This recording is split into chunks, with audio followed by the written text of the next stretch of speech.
Knock knock कौन? Poetry lovers के लिए मेरे दिल की आवाज में डाकिया खत लाया है।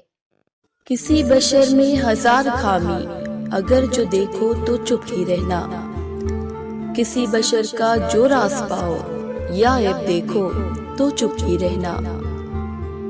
अगर मनादी को लोग आए, तुम्हें कुरीदें तुम्हें मनाए, तुम्हारी हस्ती के गीत गाए, तुम्हें कहे कि बशर में देखी बुराइयों को बयान कर दो तो चुप ही रहना।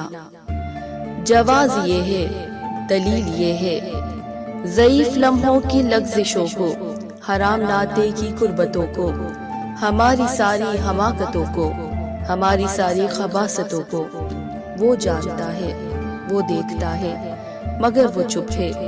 अगर वो चुप है तो मेरी मानो वो कह रहा है कि चुप ही रहना।